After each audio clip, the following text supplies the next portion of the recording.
Hello everyone and welcome to the MCM Buzz stage here at MCM Scotland Comic Con in Glasgow. I have two knights with me on the sofa. We have Ian Beattie, who plays Meryn Trant, and then we have Ian McElhinney, is that right? Brilliant, absolutely brilliant. Been practicing.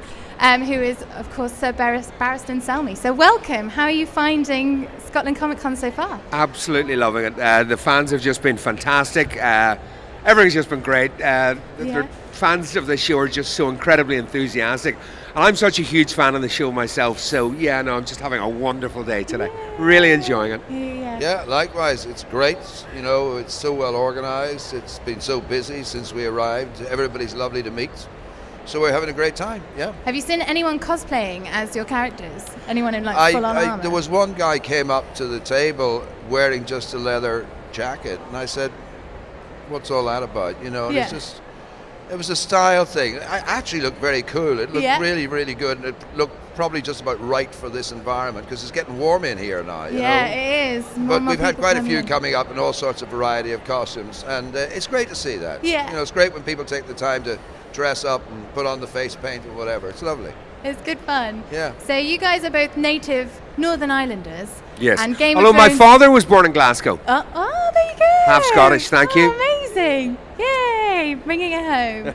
So Game of Thrones has kind of taken over Northern Ireland. It's kind of like claimed it as its own. What's it like to have been a part of all of that and see kind of your home become Westeros, as it Well, it is sort of weird because, over half a dozen years now, it's just grown and grown and grown. It's in economic terms, it's been a huge boon to the whole economy because it's not just, appearing in front of camera. There's such a huge operation involved. The sets are all built there. They're all painted there. The organisation, the transportation, all the ancillary things, the restaurants and so forth, taxi services, you name it, everything has benefited hugely from the fact of something of that scale coming into Northern Ireland. And now, of course, the whole industry of tourism built around it.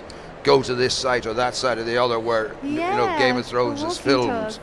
So it's very stimulating for everybody, I think, in the north. It's great.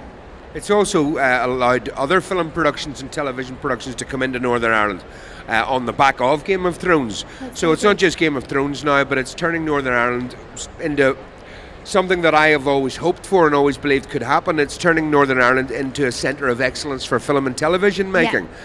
So from that point of view, it can only get better for the future for us, and that is something that Northern Ireland is very grateful for, and very grateful to Game of Thrones and HBO for coming over and choosing Northern Ireland. It's been fantastic. Yeah, it's kind of made for it. It's just so beautiful, all the landscapes. Yeah, I mean, we've been lucky with the locations. We've got the studio, but more importantly, in terms of the crew, of the technicians, of the actors, we have the talent necessary to sustain a program like Game of Thrones. And if you can sustain a program like Game of Thrones, then you can sustain any program. Because Game of Thrones, in my book, is a game changer for television. Definitely. So I think it's been fantastic. It's been fantastic for all of us. So you both managed to get in season 1 and last until season 5, which is quite impressive considering the life rate in Game of Thrones. When you started in season 1, did you know how big it was going to be when you kind of signed up for it? I don't think anybody knew how big it was going to be. I mean, we thought we had a great show on our hands, but I don't think anybody would have dreamed, not even the showrunners would have dreamed, just how huge the phenomenon would have been. And I certainly didn't think in going into the second season that I was going to make it all the way to season 5. I'm surprised my character lasted that long, to be perfectly honest with you. But it was great. And it was a great way to go out as well. I mean, it was a real gift of a storyline, a storyline that any actor would have killed for. So I was always very grateful for that. Sorry not to be a part of it anymore. Really miss it. It's awful. It's like being told you can't come back to your family again. But it was fantastic. I loved it. Well, when I went into it first, I didn't know it was based on a series of books. I know way. I thought, well, I'll better have a look at this book. Now, it took a bit of time for me to get round to it because the books are, they're hefty. They're long. And if I'm honest, I didn't know if I was a fantasy fan. Really? So I thought, do I want to read this? And then I thought, oh, come on, you might as well read it. You might enjoy it. Started reading it, couldn't put it down. it's brilliant. And then a combination of enjoying the books, but also wanting to know if I had a life. Yeah. I thought I'm going to carry on reading. So I actually have read all of the books and loved them. They're fantastic. They're really well written. The scale of the imagination is phenomenal. And I was delighted to say, oh, I'm still there, you know. Now, at this stage of the game, I have a slight frustration because the books and the TV differ slightly in terms of what might be happening to my character. So I was a little bit disenchanted with that. But there you go. You have to live with these things or die with them, as the case may be. Yeah. And so, you know, but it's been a great roller coaster. And there's fantastic stories. They really are. They're rattling good yarns. So it's been a pleasure to be part of it, you know. It is brilliant. And so you are both, well, you were both knights within the story, but very different characters. With Meryn Tran, what was it like to play someone that was so hideous? Well, it was funny, up until episodes 9 and 10, season 5, I just thought I was a thug, a bully, and a coward. Yeah. Little did I know that I had a private side that was, really weird. Yeah. So that was very strange, and it was horrifying. I'd have to say it was horrifying. I mean, you know, I have 3 kids at home, and if somebody touched one of my kids, it would take me a week to kill them. So, you know, I think Meryn got off light. Unlike Sir Barristan and Sir Barristan's character, I thought Meryn shouldn't really have been a Kingsguard. Yeah. I didn't think he had any honour. I didn't think he had any courage. I think he was a sycophant. I think he was a bully. I think he was a coward. So I don't really think he should have been there. Unlike Sir Barristan, who held all the best virtues, in my opinion, of what a Kingsguard should have been. But do you think that is something that George R.R. Martin did on purpose? That Sir Barristan, he's a very noble knight. He's got all the old virtues and all that kind of stuff, but he is the elder one, and now he's gone. Do you think that's kind of died in Westeros? Well, it's not going to come back? See, George didn't do that. George didn't kill him off. That's true. That is true. TV series that killed him off. So, I mean, all my goodness didn't do me a lot of good in the end. Yeah. But, no, I think it's very important in the story, and that's why in some ways I feel probably he should still be in the TV version as well. Yeah. It's important, I think, in the story to have some balancing characters. You have so many who are duplicitous and evil and dodgy and whatever. Yeah. That to have one or two who are actually, oh, he's a good guy, you know, or just honourable, noble, interesting, whatever.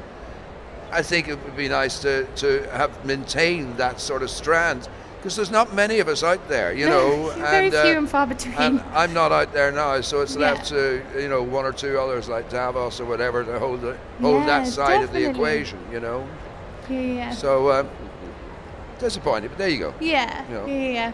So before you had to leave set, could you get anything about what's happening in season 6? Were you allowed? Could you get any? I'm allowed. I didn't get a thing. Not one thing. And like every other fan, I have been trawling the internet sites, looking to see who's in Belfast, who's not in Belfast, what length of hair Kit Harington has at the moment. Has he shaved? Has he not shaved? Where the hell is he? So, like everybody else, I am now completely and totally in the dark. Yeah. And what's lovely about it and really exciting for me as a huge fan of the show is because George hasn't really released book 6 yet. Yeah, we're waiting. I literally don't know what's going to happen next. Yeah. And that is something that I find extremely exciting for season 6. Yeah. Really looking forward to it.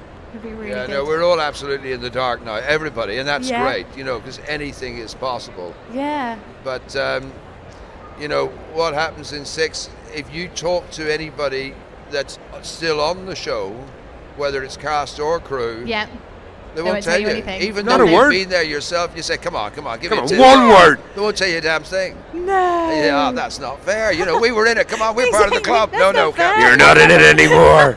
Not a word. Oh, that's so mean. Does anyone have any questions for anyone? Yeah? I'm going to try and come out to you, and hopefully it doesn't make a horrible noise. You've all had some fantastic fight scenes in the show. How difficult was it to learn the swordplay and the action scenes for them? I'm not quite sure I picked up all of that. This is about who organised the fights.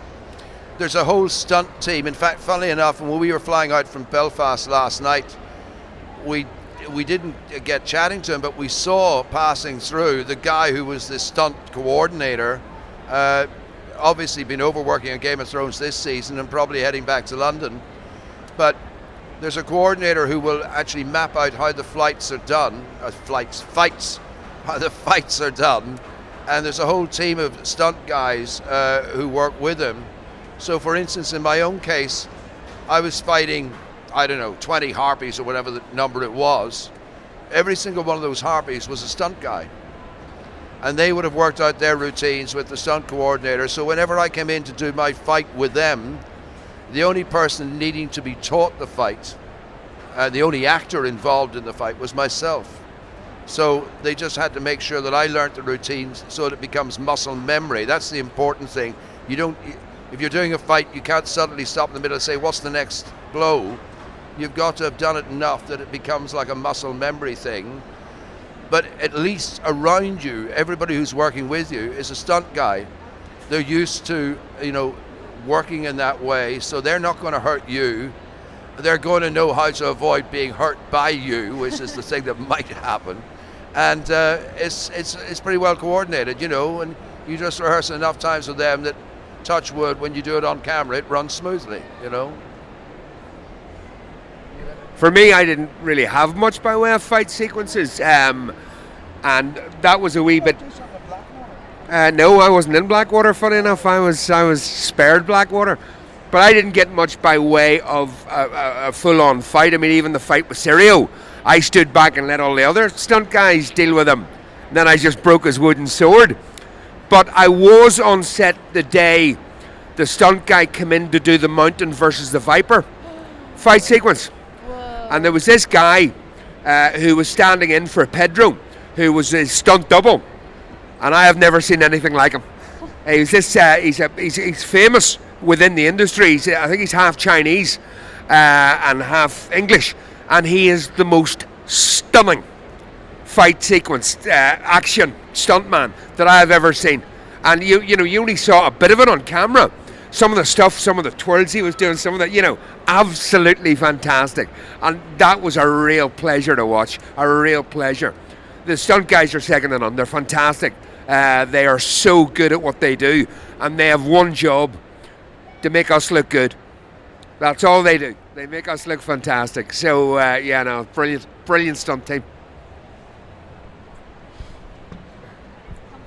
Hi. Some of the filming was obviously done in other countries. There's some in Iceland and some in Spain. So where have you guys filmed? In my own case, in season 1, is this still on? Is this on? Yeah. Do you want to use my one? Hello? Oh, that's better, yeah. In my own case, in season 1, it was exclusively shot in Northern Ireland. But I was out in season 2. In season 3, that was exclusively shot in Morocco, because Daenerys was then traveling through various desert worlds. Then we moved to sort of Marine, and Marine is shot in Split in Croatia. Dubrovnik's used a lot, but that's for King's Landing. He turns up there, but I mean, we use Split.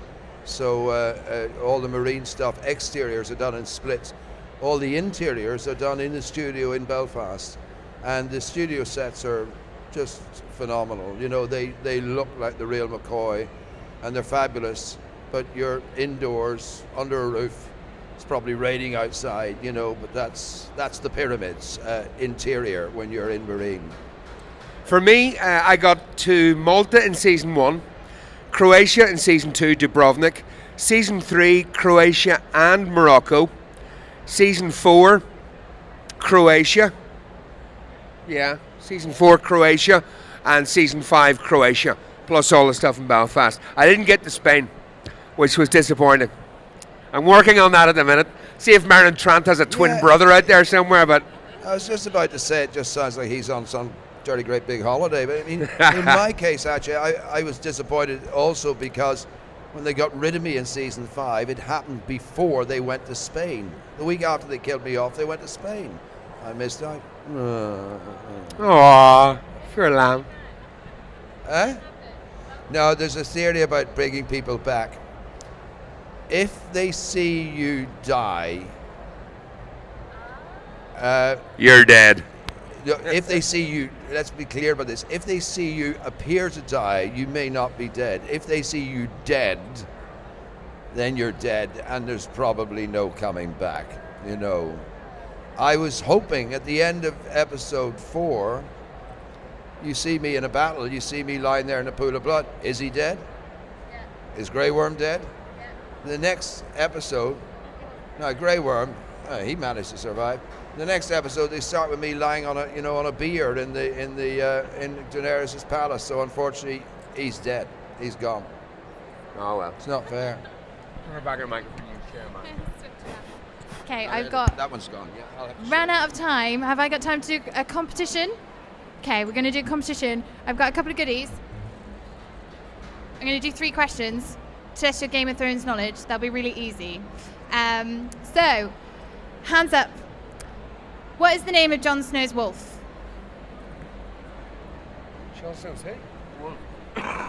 Ghost. There's the correct answer. Ghost. I'll hand them all out at the end. What is the animal on the Lannister flag? A golden lion. Very good, very good. Did you get that? Yes, I got that. I got the first one too. And after season 5, can you name 2 Starks that are still alive? I can certainly name one of them. Arya Stark and Sansa Stark. Very good, very good. Thank you very much. Give the winners a round of applause. I will hand your prizes out. And thank you very much to Ian and Ian. You've been a pleasure. Thank you very much.